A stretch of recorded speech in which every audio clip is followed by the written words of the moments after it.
All right, y'all. Thank you for joining. I really appreciate it. Today is the 28th September 2024. Again, it's another day.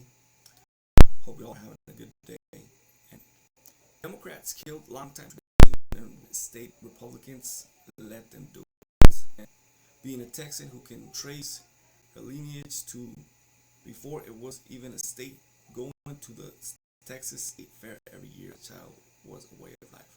Now, thanks to the Democratic control of Dallas and feckless Republicans, it's no longer a safe, fun place to take children. Growing up, Texas private and public schools were given free tickets to the Texas State Fair to hand out to students. Kids got day off from school to enjoy carnival rides, games, exotic exhibits, feast, lemonade, and the always delicious Fletcher's corn dog with their families. Every fall, from the moment the gates opened until the gates closed, families would line up in front of their fresh mascots. Big Tex would take their picture. It was a quintessential part of Texas heritage, but has now become a sad reminder of everything we've lost. Like most blue cities, display homelessness and all the typical breakdowns other Democrat cities experience in America. The roads are terrible. It's dirty in all the usual places. Safety is an afterthought. This attitude extends to events including Texas Fair. It's been ripe with gangs of unruly teens and adults and crime, including a shooting in 2023 in one of the food halls, making it a dangerous outing for any family.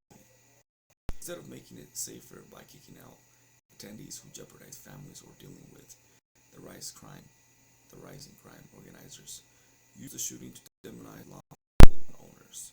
Cameron Turner, the man who allegedly shot a gun in the crowded food hall and wounded three people, did not have a license.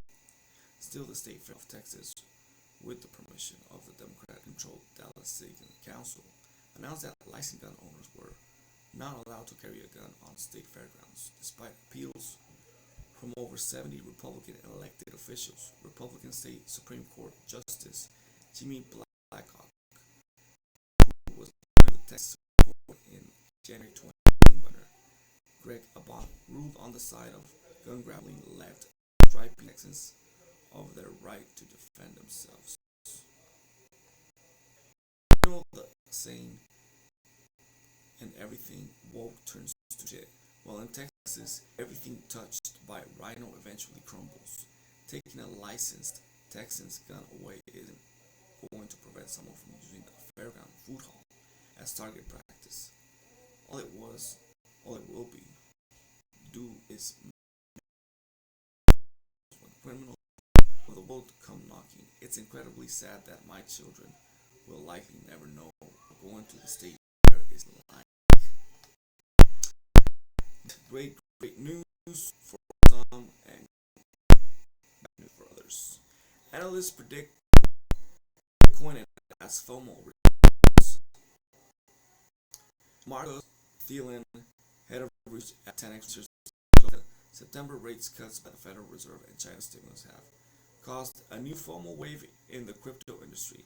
He noted that Bitcoin has surged 5%, Ethereum has risen 11%, and altcoins like SHIB, ENA, and SEI gained 36%, 51%, and 54%, respectively, since the rate cuts. Thielen analysis revealed an altcoin explosion and an acceleration in stablecoin mint. Chinese OTC brokers reported over $120 billion per quarter in inflows for the last 6 quarters. According to the report, 10 billion in stablecoins were issued within the last few weeks, flooding the crypto market with liquidity that significantly surpassed Bitcoin ETF flows. He added that Bitcoin's break above 65K was probably the first step towards the 70K mark and maybe a series of all-time highs in the near future. Analysts see another Bitcoin and altcoin boom. Thielen's report attributed the decline in Bitcoin dominance and the spike in Ethereum gas fees to a surge in altcoin activity. He claimed DeFi renaissance was ignited by the 10-year bond yield drop below the 4% threshold. The report revealed that USDC minting indicated a rise of DeFi activity as YTD stablecoin inflows reached 35 billion, pushing the total stable value of over $100 billion. That circle disproportionately accounted for 40% of the latest stablecoin inflows. It also noted that South Korea's retail crypto activity surpassed and supported this trend as daily trading volumes averaged 2 billion, proving that altcoins trading dominance surpassed Bitcoin.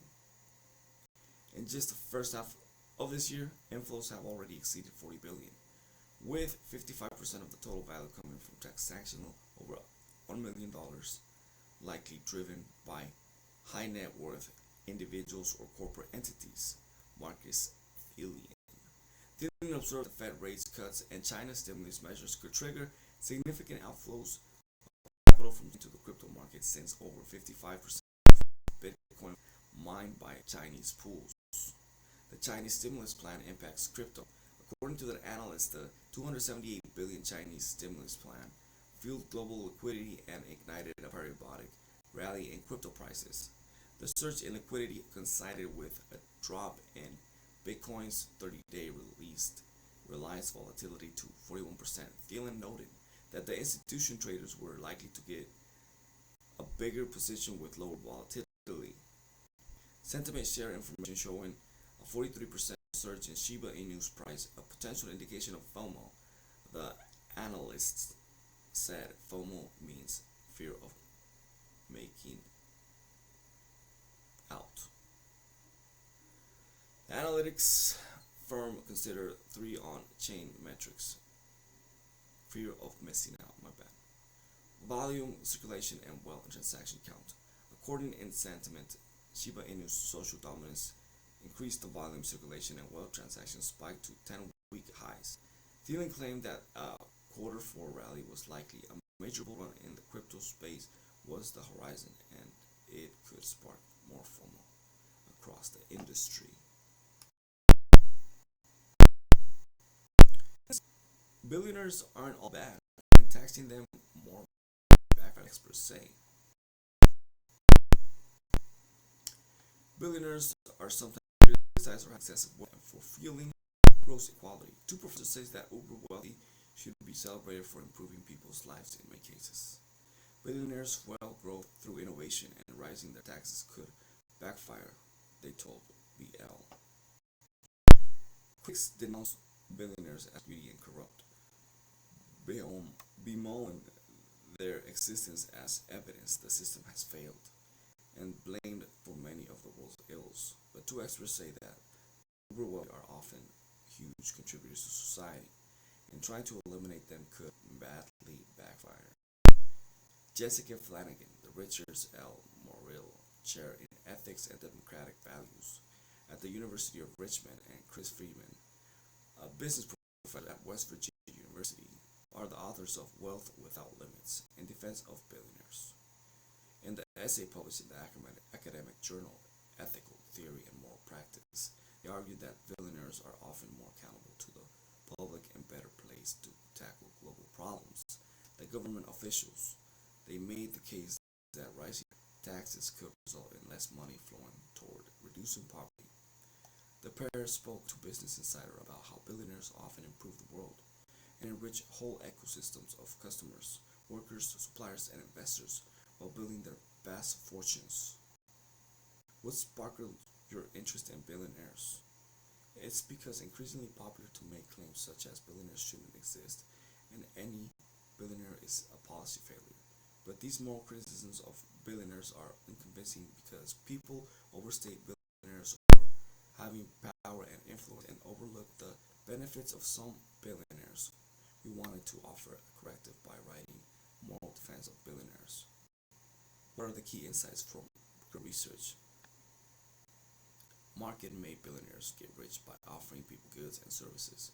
Often, they become successful because they invented a cool new product or they found a way to make a more affordable product. In other words, people become billionaires by making the rest of us better off, not worse off. The economy isn't pie of fixed sign market made. Billionaires make their billions by baking more pie. We also think people hold billionaires to higher moral standards than powerful public officials. There's widespread belief that governments should tax billionaires primarily and spend that money on public goods and anti-poverty programs. That is not how public officials spend most tax revenue, though. Whereas billionaires philanthropically often focus on providing public goods and helping the poorest people on earth, not just people who live in their country. The US website shows that 26% federal budget this fiscal year has gone toward defense and interest payments, and 48% has gone towards Social Security, Medicare, and health. Only 10% has gone toward income security or direct addressing poverty. It's worth noting that few people see billionaires' offerings as universally good, whether it's bullying and misinformation on Instagram owned by Mark Zuckerberg's Meta, the brutal and relentless demands on warehouse workers and drivers at Jeff Bezos' Amazon, or the modest pay at companies such as Walmart when the three children of the retailer's founder are each worth more than 100 billion. How do you respond to critics who say it's immoral, unfair, or just plain wrong that the likes of Elon Musk and Jeff Bezos have amassed such vast wealth? We can't tell whether it's fair for someone to have their wealth simply by looking at how much they have. We need to know how they got it. For instance, it's wrong for someone to become a billionaire by stealing $1 billion. However, if someone becomes a billionaire by producing goods and services that people are happy to buy, that's a good thing. Again, it's important to notice that double standards. There are politicians who have amassed way more power and influence than most citizens ever will, but whether we think that's unfair depends on how they got that power and what they do with it. In both cases, the bare fact of inequality isn't itself a reason to call a distribution unfair.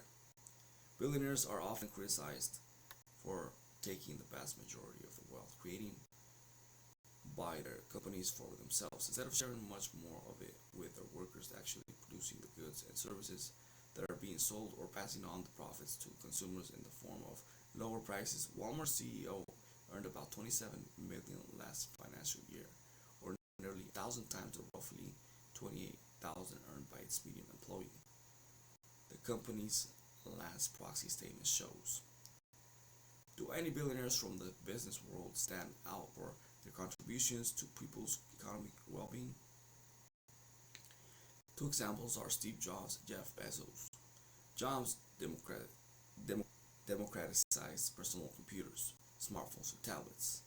The iPhone and the iPad have been an enormous positive impact on people's ability to communicate, enjoy entertainment across and access information and more from virtually anywhere.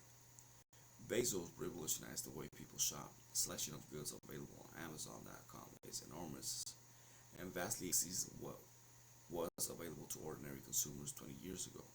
Furthermore, Amazon makes it possible to shop from home, easily return packages, and automate recurring purchases. So only so not only does Amazon offer people an extraordinary amount of goods to buy, it saves them a significant amount of time as well. It's also worth emphasizing that these technological innovations didn't only create thousands of jobs and contribute to the economic growth. Apple products and Amazon retail services have been especially beneficial to people who were previously undeserved by the market, such as people with disabilities and people who live in rural areas. Apple has come under fire for the poor treatment of workers at some of its key suppliers, while Amazon has long faced claims that it engages in anti-competitive practices to crush smaller competitors and achieve market dominance. Is it reading is it redeeming when someone like Warren Buffett pledges to give always almost all their wealth, or does it not matter what billionaires do with their money? What a billionaire does with their money matters, just like the rest of us. It's moral good for middle class Americans and billionaires to support effective charities. Market made billionaires do not need to redeem themselves, though, because being a billionaire isn't morally wrong. There's also important questions about whether giving away money rather than keeping it in productive investment does the most long-term good. Billionaires who invest their money benefit from their fellow citizens too. Should governments take steps to reduce wealth inequality by taxing or otherwise redistributing the richest people's fortunes?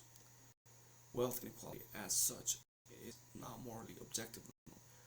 What's objectively about the gap between rich and poor is the poverty, not the gap. After all, there's a gap between multimillionaires and billionaires, but that's not something to worry about. The US government doesn't allocate much tax revenue to alleviating poverty. Much more goes to middle class retirees. So this isn't a strong argument for taxing billionaires. Moreover, increasing taxes may slow economic growth, which harms those in poverty over the long term.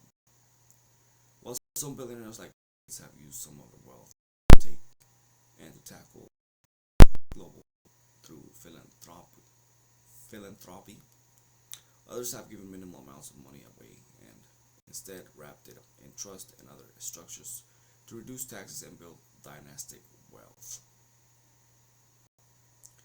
What else should people reconsider when it comes to billionaires?